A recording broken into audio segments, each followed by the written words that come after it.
कहाँ जाएंगे मेरे बच्चे अब पाप धोने को, कहाँ जाएंगे मेरे बच्चे अब पाप धोने को, न रखी पाक गंगा ही न गोमती मैंने। नदी नहाए सब कुछ पावे, काल नहाए आधा, अब कुआं नहाए कुछ न पावे, घर में नहाए तो लागे बाधा।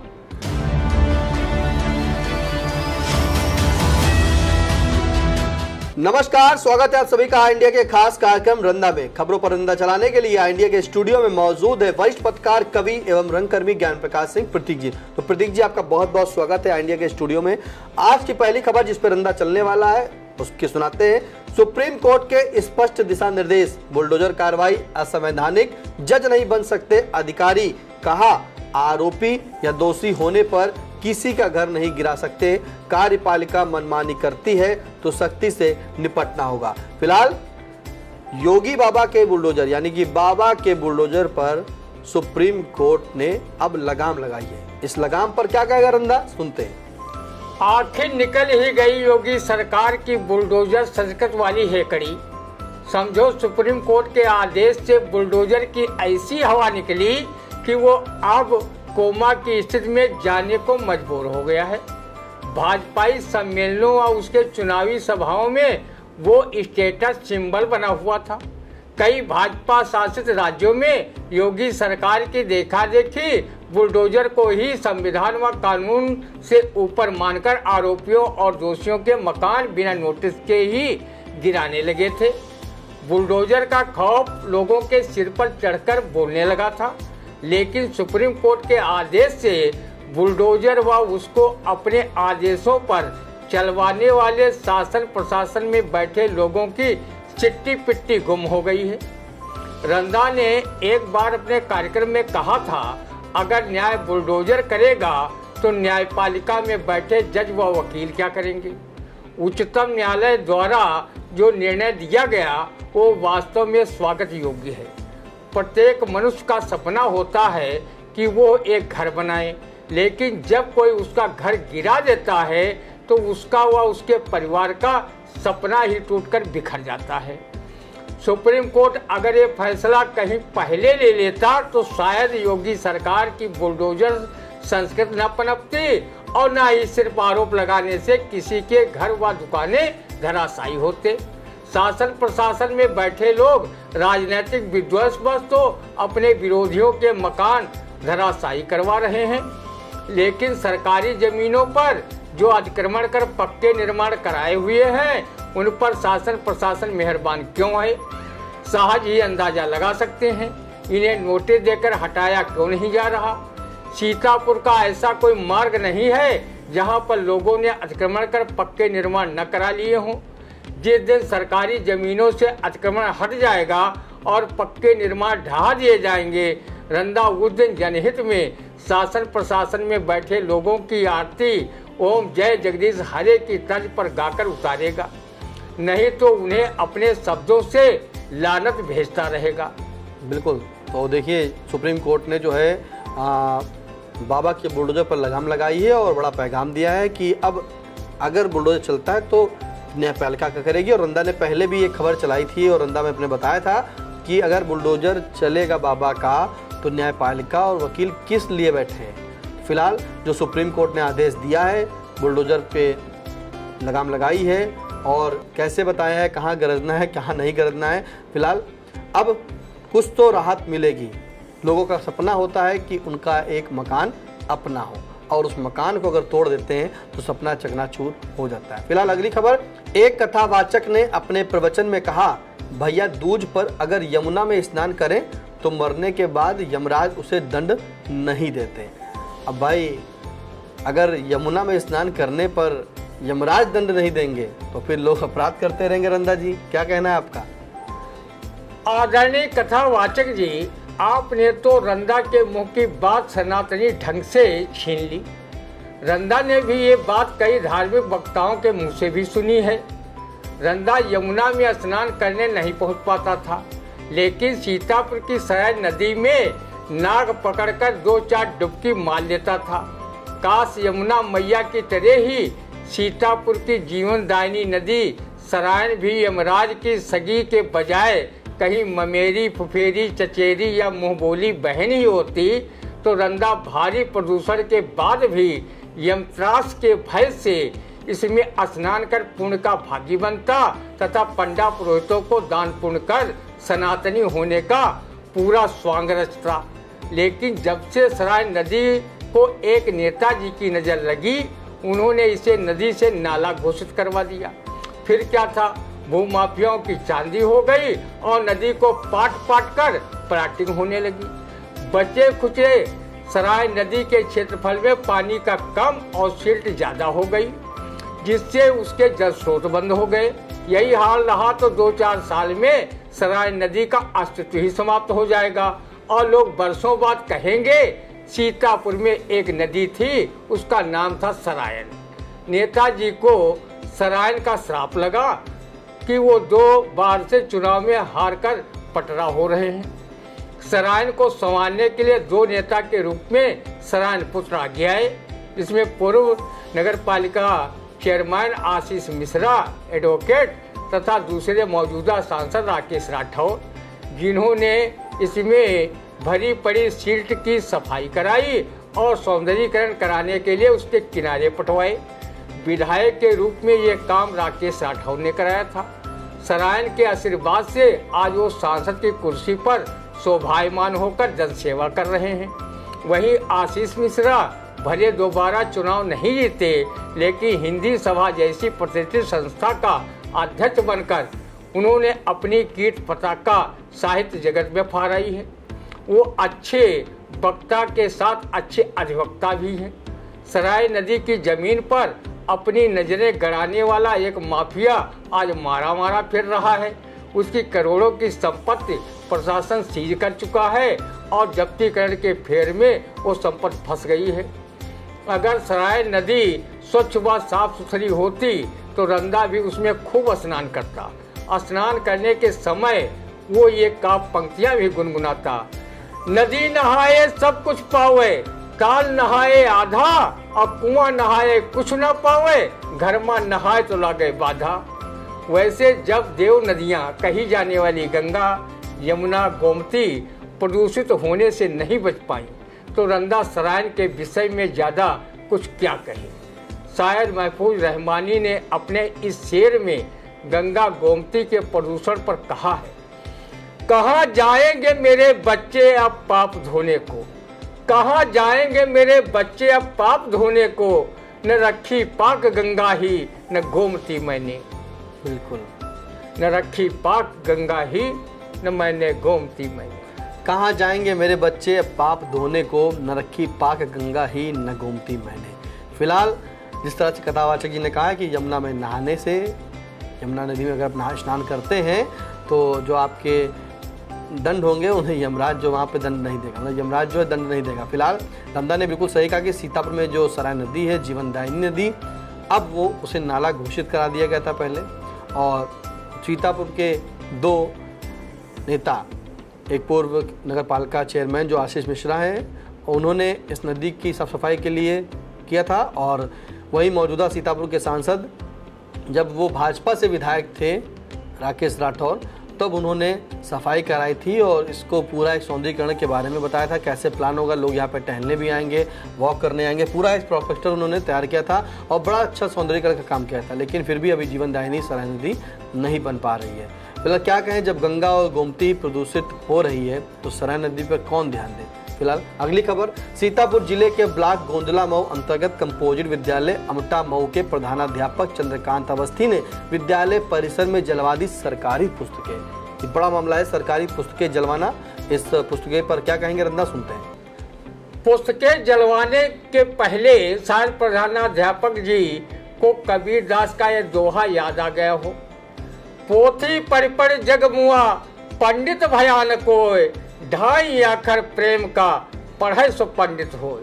उन्होंने शायद ये भी सोचा हो कि कथा भागवत में श्रोताओं को प्रवचन सुनाया जाता है, न कि उन्हें श्रीमद् भागवत की किताबें बांटी जाती हैं। उन्होंने सोचा होगा कि किताबों का क्या काम, बच्चे तो डिजिटल युग में मोबाइल से वो भी कुछ सीख लेते हैं जो उन्हें नहीं सीखना चाहिए इस उम्र में।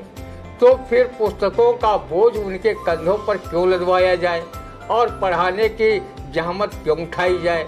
यही सोचकर उन्होंने किताबें जलवाई होंगी, न कि न रहेगा बांस और न बजेगी बांसुरी, ये कहावत पर वो चल करके ऐसा किया होगा। पुस्तकें ना भी जलवाते तो कौन सा बच्चों को पुस्तकीय ज्ञान देने की उन्हें फुर्सत थी।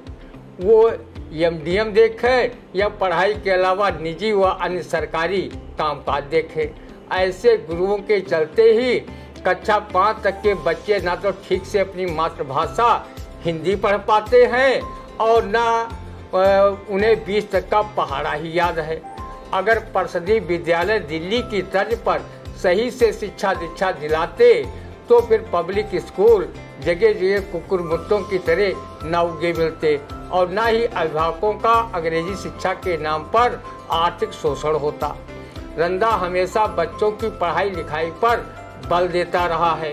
उसने शिक्षा के उन्नयन हेतु अशोक चक्रधर द्वारा लिखित नाटक 4 किस्से चौपाल के में छितरिया नामक पात्र की भूमिका निभाई थी, जिसे तत्कालीन जिलाधिकारी विनोद शंकर चौबे ने खूब सराहना की थी। कल लोगे पढ़ाई तो बन जाए सारे काम, अपना लिखोगे नाम उनका पढ़ोगे नाम का भी संदेश दिया था। किताबें फुकवाने वाले गुरु जी क्या बच्चों से ये कहावत सिद्ध करवाना चाहते हैं कि पढ़े लिखे की ऐसी तैसी और छुआलो घाट चराओ भैंसी। ऐसे शिक्षकों के लिए शायर महफूज रहमानी ने शेर कहा है, डिग्री हर एक जगह पर नहीं काम आएगी, डिग्री हर एक जगह पर नहीं काम आएगी, जाहिल के पास बैठ के थोड़ा कढ़ा करो। रंदा अच्छे शिक्षकों का हमेशा सम्मान करता है। वो उनके सम्मान में शायर महफूज रहमानी का एक कलाम पेश करता है, बनके हमारे सच्चे रहबर हमको देते उम्दा कल्चर और बनाते अच्छा फ्यूचर। आज भी है कुछ ऐसे टीचर, इल्म बहुत ही आला देकर कर देते हैं बेहतर से बेहतर, बन जाते हैं किस्मत में कर। आज भी हैं कुछ ऐसे टीचर। रंदा ने किताबें जलवाने वाले प्रधानाध्यापक के विरुद्ध छात्र हित में कार्रवाई करने की मांग की। बिल्कुल, प्रधानाध्यापक ने पुस्तकें जलवा दी हैं सरकारी, वो भी, तो इसके लिए रंदा कहता है कि जो प्रधानाध्यापक ने किताबें जलवाई उनके विरुद्ध छात्र हित में कार्रवाई करने की मांग की है, उन पर बड़ी कार्रवाई। फिलहाल अगली खबर, फूलपुर विधानसभा उपचुनाव के एक सम्मेलन में डिप्टी सीएम ब्रजेश पाठक ने कहा, बहन बेटियों की इज्जत पर हाथ डालने वालों को जहन्नुम पहुंचा रही सरकार। अब सरकार जहन्नुम पहुंचा रही है तो इसका भाई रंदा क्या कहेगा, सुनते हैं। जब जहन्नुम सरकार पहुंचा रही है तो फिर डिप्टी सीएम ब्रजेश पाठक जी आपकी पार्टी के बहुत से छिछोरे नेता जहन्नुम क्यों नहीं पहुंचे, जो बहन बेटियों की इज्जत पर हाथ डाल चुके हैं। बीएचयू की छात्रा के साथ दुष्कर्म करने वाले भाजपा आईटी सेल के 3 युवक क्या जहन्नुम पहुंच गए? क्या भाजपा के पूर्व सांसद ब्रजभूषण शरण सिंह जहन्नुम में अपनी राजनीति चमका रहे हैं? उन पर तो महिला पहलवानों ने यौन उत्पीड़न का न सिर्फ आरोप लगाया था बल्कि वो न्याय पाने के लिए धरने पर भी बैठी थी। धरने के दौरान उन महिला पहलवानों के साथ क्या सलूक किया गया सभी ने देखा। आपकी पार्टी की हरियाणा सरकार के रहते बहु बेटियों को बदनजर देखने वाला बलात्कारी बाबा राम रहीम सजा पाने के बाद पैरोल पर कितनी बार छोड़ा गया सबने देखा। पूर्व गृह राज्य मंत्री स्वामी चिन्मयानंद तो यही मौज मस्ती कर रहा है, उस पर भी तो यौन उत्पीड़न का आरोप लगा था, उसको आपकी सरकार ने जहन्नुम नहीं भेजा क्यों? विदेशी महिला के साथ रंगरलियां मनाता हुआ आपके सांसद का वीडियो वायरल हुआ था, वो जहन्नुम नहीं गया, वो तो बाराबंकी में ही है, सिर्फ उसका लोकसभा का टिकट काटा गया।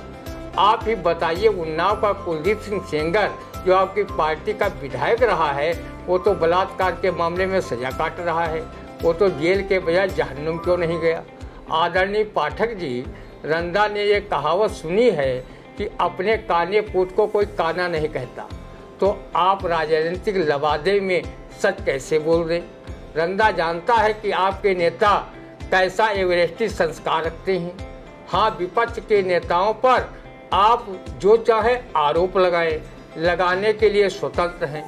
अगर बहन बेटियों पर हाथ डालने वाले लोगों को आपकी सरकार जहन्नुम ही पहुंचा रही होती तो अब तक विपक्ष के कम तथा आपकी पार्टी के भारी संख्या में नेता कार्यकर्ता जहन्नुम पहुंचकर दोजख की आग में जल रहे होते। रंदा जानता है कि अगर मनुष्य का चरित्र चला गया तो सब कुछ चला गया। इसलिए रंदा सभी महिलाओं को अपनी माँ बहन की दृष्टि से ही देखता है।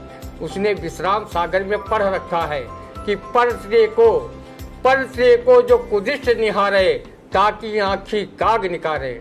गोस्वामी तुलसीदास ने भी कहा है, अनुज सुता भगनी सुत नारी सुन सट कन्या समय चारी इन्हें कुदृष्ट बिलोकै जोई ताई बधे कछ पाप न होई। आदरणीय पाठक जी, सत्ताधारी नेताओं के लिए सत्ता धन है, धान्य है। इस संबंध में कवि अरुणेश मिश्र ने अपनी किताब चूंकि आप गिद्ध हैं में व्यंग लिखा है, जिसे रंदा सुना रहा है। किसी भी सत्ताधारी की बात हम सब समझते हैं समय असमय की वर्षा, गधे की लात, मूसल चंद्र का दाल भात या बुद्ध का सन्निपात। सत्ता के लिए दलदल, दल बदल, छलबल, साम दाम दंड भेद, पत्तल में छेद सब कुछ मान्य है, क्योंकि सत्ता ही वैभव है, शक्ति है, अपराध प्रदायक है, सुख है, आनंद है, धन है, धान्य है। कुर्सी पर बैठा हुआ व्यक्ति स्वयं सिद्ध और सर्वमान्य है।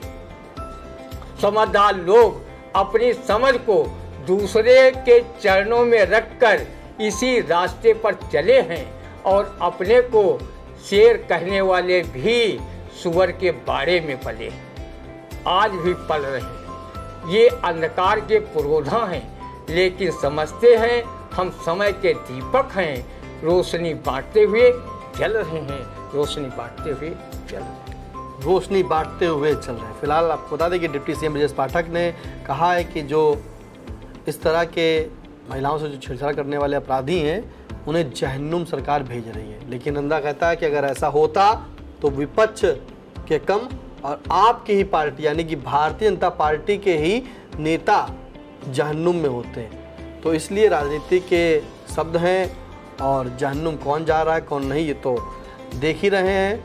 फिलहाल कैसा लगा आज का रंदा का कार्यक्रम आप कमेंट के माध्यम से जरूर बताइएगा। कोई सुझाव हो तो भी कमेंट के माध्यम से बताइए। अगर अभी तक आपने रंदा को इंडिया को सब्सक्राइब नहीं किया है तो प्लीज़ यूट्यूब पर जाके इंडिया को सब्सक्राइब करें, बेल नोटिफिकेशन को प्रेस करें, नोटिफिकेशन को ऑन करें और हर एक छोटी से बड़ी खबर के लिए आप इंडिया पर बने रहें। और एक बात और, अब आपका अपना पसंदीदा आई इंडिया इंस्टाग्राम पर भी है और फेसबुक पर भी है, इसकी वेबसाइट भी है, तो जा करके आप वहाँ भी इसको फॉलो करें और हर खबर को आप तक पहुँचाने का हम काम करते रहेंगे। फिलहाल अब दीजिए इजाज़त, फिर मिलते हैं आपसे अगले रंदा के कार्यक्रम में।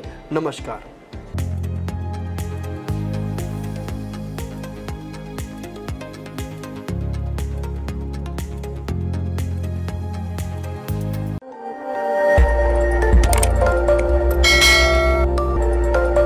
खबर आपकी, नजर हमारी। देखते रहिए आई इंडिया।